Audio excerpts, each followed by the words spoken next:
There's a train coming, but while that's coming, I just want you to check out our Amazon store right now. All right, check it out. Look at those numbers. Crazy. Do you remember a few vlogs ago where I was talking about, dude, I got a big problem. Pete and Pedro is not as profitable this year as it should be, or I thought it would be. You know, Pete and Pedro top line is up about 30%, right, over last year. We're crushing it. But when I started to actually do the math and look at the numbers, I realized that my profitability was essentially the same as it was last year.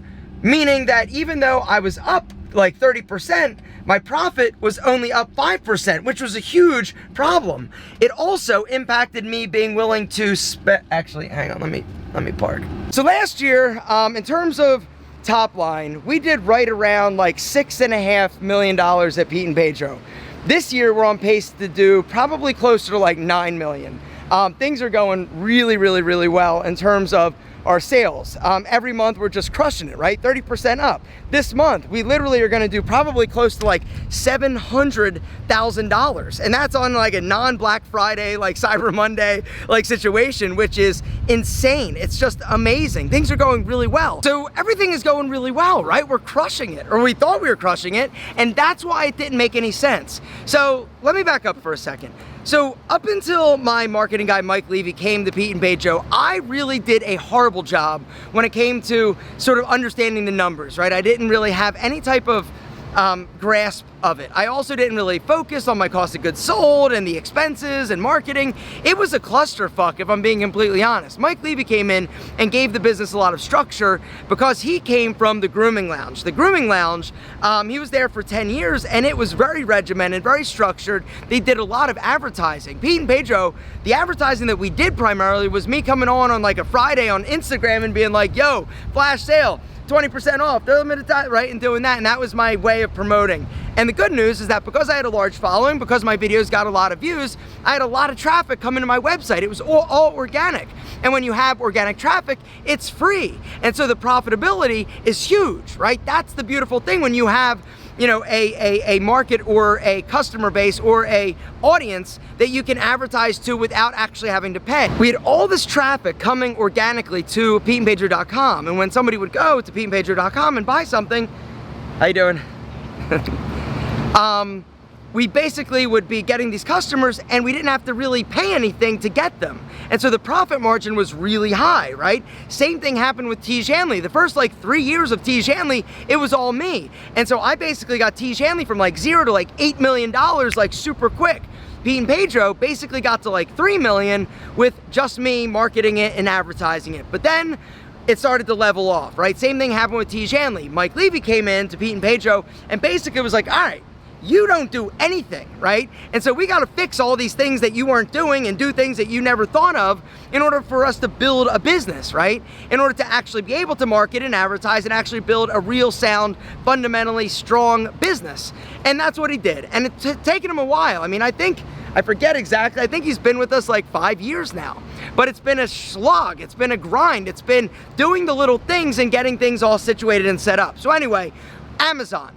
This is one of the things that we knew, or we thought he knew, I didn't know and wasn't really comfortable with.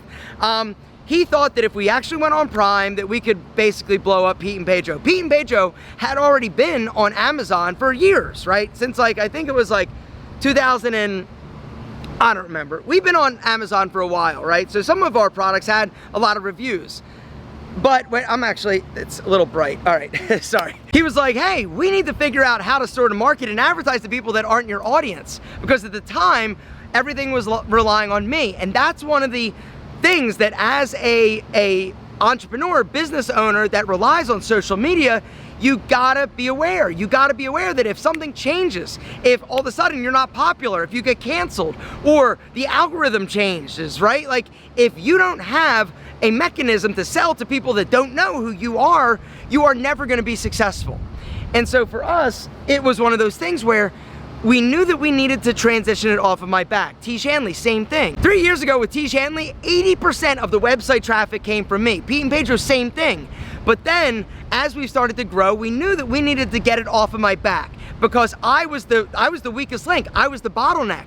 Because if I get hit by a car, if I get hit by a bus, or my views and my traffic and my audience starts to shit the bed, we're fucked in terms of a business. We don't really have a business. You don't have a business when your sales rely on one person, one mechanism, one social media outlet.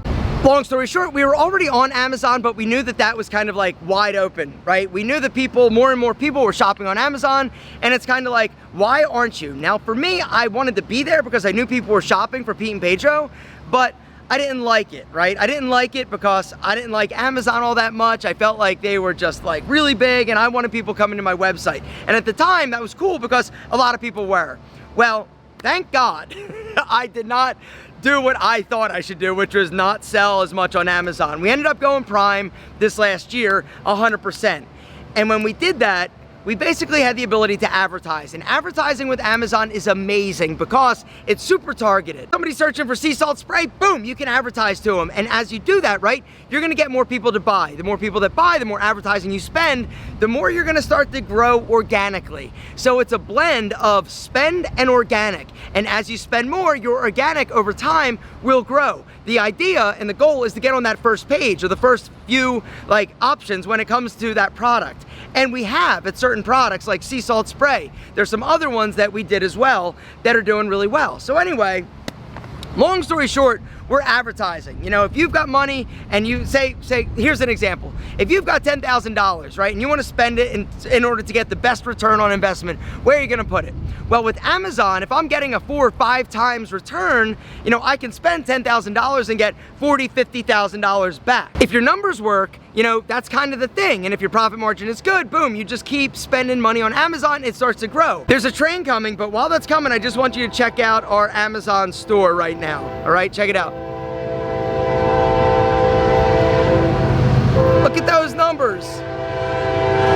Crazy. I got to the point where on Amazon, I was spending about $50,000 a month in advertising. Now, the way that Amazon works is every 2 weeks, you basically get a deposit into your account.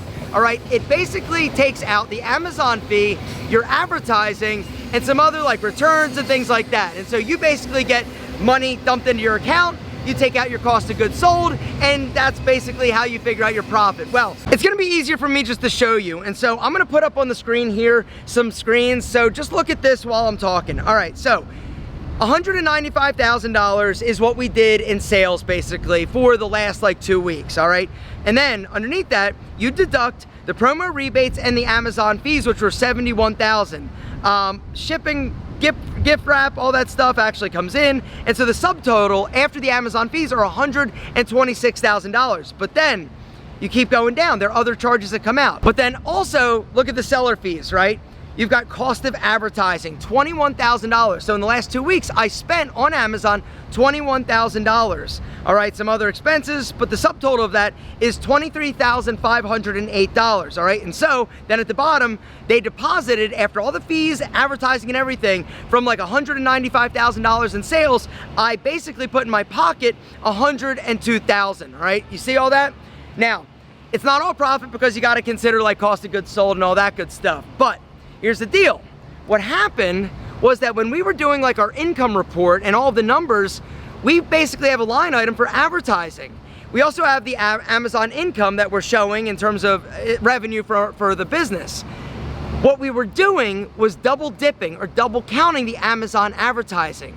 It's included in the money that's being dumped into my account. We were basically having that account, that number, but we were also subtracting the money that we were spending on Amazon from the income report, the profit report, which meant that basically on that last slide, if there's $102,000 that's already including that $21,000 that we're taking out, we also were taking out an additional $21,000. You see what happened? So basically what was happening is every single month for the past year, we were double dipping. We were taking out that Amazon fee as an expense in terms of advertising, but it was already taken out in the money that was actually being dumped into our account. So we're basically expensing advertising twice on Amazon. What does that mean?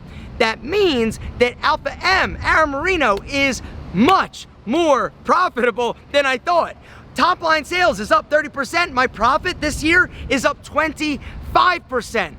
And so, what does that mean? That means that let's go, baby, let's go. Let's spend more money in order to increase sales. Because now, as I spend more money, it's basically that 25% margin that I thought that I was getting. And that's why it's so critical and important that you look at the numbers. It's also important to know what you're looking at. And so I wanted to tell you and talk a little bit about this story because it was eye-opening to me. I went from thinking that I was literally up 5%, making like 50,000 extra dollars versus last year, even though we were growing at 30%, to making an extra $250,000 this year already. And so by the end of this year, I'm gonna be up $500,000 over last year. Last year, basically, easy math, I made about like $1.6-ish million profit in my pocket. This year, I should be up over like $2 million in profit just from Pete and Pedro on like $8.5 million of sales. And so, what does that mean? That means we're gonna continue to take it up and put our foot on the gas. Gentlemen, that's where I'm gonna wrap things up. If you guys haven't checked out the new deodorant, version 2.0, oh my God, it's incredible. Even though I am sweating like a pig, my pit's super freaking fresh. Gentlemen, if you wanna check that out, I'm gonna link to it down below. There's also gonna be a discount code. Don't rub toxic chemicals under your pits. Invest in a high quality natural deodorant and help Pete and Pedro get to 9 million. If you wouldn't mind, that would be awesome. Bye.